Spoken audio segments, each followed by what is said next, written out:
Good morning, everyone. I'm very sorry I cannot be with you in person today. I had eagerly hoped to be in Seoul this week after not having visited for a long time because of the pandemic.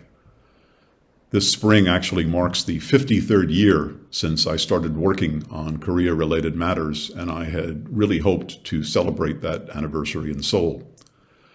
But in this strange and complex time we are living in, I discovered this week that even having 4 vaccinations and a clean bill of health is not necessarily a guarantee that one will be allowed to travel freely. Nevertheless, it is indeed a special honor to join you virtually at this seminar commemorating the 140th anniversary of relations between our two countries. I want to commend the Korea-America Association for its initiative in marking this anniversary and for hosting this seminar.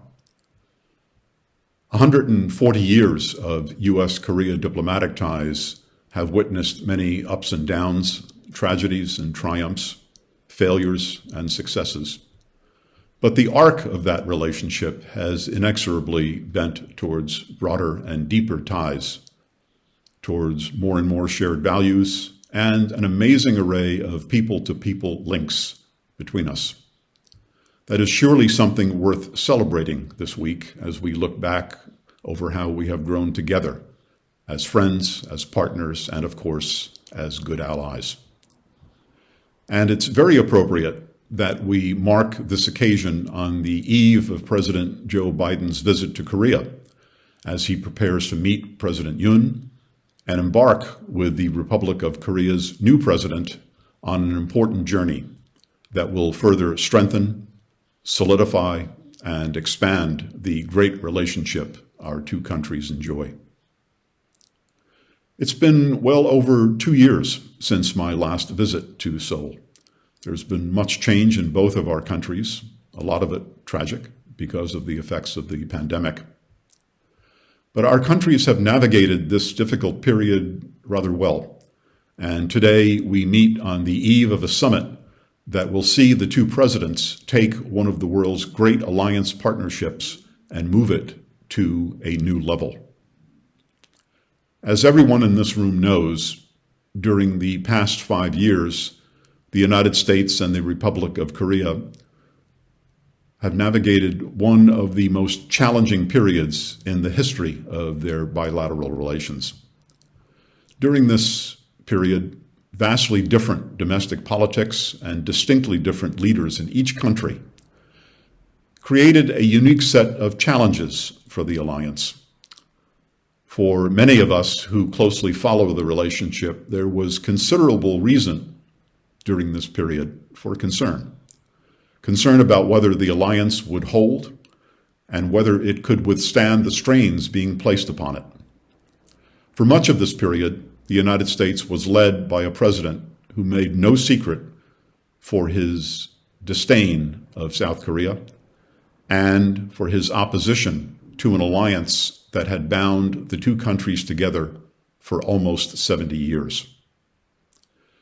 Early in his presidency, Donald Trump famously asked his generals why U.S. troops were even in South Korea. That question spoke volumes about his dismissiveness towards the alliance and towards America's long-standing commitment to defend its South Korean ally. Donald Trump believed that such commitments were foolish and that Korea and other allies should pay, that was his word, pay for the protection that their alliances with the United States provided. Donald Trump was the first and only American president in our history who viewed alliances as purely transactional deals rather than moral, political, and diplomatic commitments based on shared values and a desire to meet common threats. But Mr. Trump did not stop there. As we now know, Donald Trump sought to remove American troops from the Korean Peninsula. I will leave it to your imagination how Kim Jong-un would have responded if Mr. Trump had carried through on this idea. especially since we know that the removal of U.S. forces from the Korean Peninsula has long been a central goal of the DPRK and is seen by Pyongyang as the key to achieving its goal of the unification of the Korean Peninsula under its rule. As you know, Donald Trump felt similarly about the NATO alliance and our commitments to defend Europe. There's more than a little irony in the fact that he has been succeeded by an American president who has taken NATO to new heights of solidarity and strength and shown what an American president who is determined to stand up to aggression can do. I think the Korean people should take considerable comfort and reassurance from Joe Biden's approach to defending Ukraine. The lesson of the Russian invasion is not that America's allies are vulnerable to aggression from Russia or other authoritarian revisionist powers. The lesson is that America's alliances are in good hands. The United States will stand by its allies and partners, and aggression will not be tolerated. During the last 5 years, South Korea was led by Moon Jae-in, a stalwart member of Korea's progressive left. His single-minded focus on reconciliation with North Korea and his seemingly unlimited willingness to tolerate North Korea's threats, insults, and perfidy, as well as his well-known enthusiasm for concessionary diplomacy towards Pyongyang. All of these things often put him at odds with the United States. But this was not the first time that Washington and Seoul had not been on the same page when it came to their respective approaches to North Korea. But with North Korea moving quickly to become a de facto nuclear power with a considerable ballistic missile capability, the fact that the United States and the Republic of Korea did not always see eye to eye on how to deal with Pyongyang was troubling. The past 5 years saw differences arise between Washington and Seoul over the reopening of the Kaesong Industrial Complex and the Mount Kumgang Resort, over the issue of whether to ease sanctions on North Korea, about the need for large-scale bilateral military exercises, over a peace agreement to replace the Korean War armistice agreement, and much more. During this period, it was not unusual to hear American and South Korean officials at various levels making points that often contradicted each other. The existence of gaps and fissures in the two countries' respective approaches on North Korea was an open secret. But Presidents Trump and Moon, ironically, had something in common: their belief in the magical or mystical power of summits with Kim Jong-un. That belief, naive as it was, in my view, actually kept U.S. ROK policy coordination on North Korea from going off the rails as the two leaders tried to outdo each other in showing their admiration for and ability to work with the North Korean dictator. In the end, both presidents failed to accomplish much of anything through their efforts with the North Korean leader. In retrospect, those efforts weakened the alliance, undermined military readiness, and gave North Korea, in my view, reason to believe it was winning the long game with both the United States and the Republic of Korea. U.S. ROK frictions were not limited to differences over North Korea or over Donald Trump's caustically skeptical view of the alliance. The implosion of U.S.-China relations and the prospect of a new Cold War placed South Korea in an uncomfortable position and caused some in the United States to question which side Korea was on. During this period, South Korea sought to maintain good ties with its huge neighbor and largest trading partner. Many in Seoul insisted that good relations with China were the key to dealing with North Korea, even though there was no evidence that Beijing was doing anything to moderate North Korean behavior or urge it to give up its nuclear weapons. Indeed, China seemed to be going out of its way to restore normal relations with Pyongyang, and evidence of China's support for denuclearization of North Korea was extremely hard to find during this period. Also, and importantly, South Korea's Blue House looked at the emerging strategic competition and potential confrontation between the U.S. and the PRC with trepidation, and sought to find a middle ground between the United States and China. That approach raised suspicions and hackles in Washington, and some even accused Seoul of tilting towards the PRC. The United States was, of course, eager to restructure its regional diplomacy around a partnership designed to constrain and counter growing Chinese power. In that context, many Washington observers were dismayed by Seoul's seeming neglect of the fact that the ROK's alliance with the United States made it impossible for South Korea to play a balancing role between its American ally and the last country to have invaded South Korea. Ladies and gentlemen, Washington and Seoul also failed to see eye to eye on Japan. For the United States, Tokyo is an indispensable ally and an essential partner in the effort to maintain peace and stability in Northeast Asia.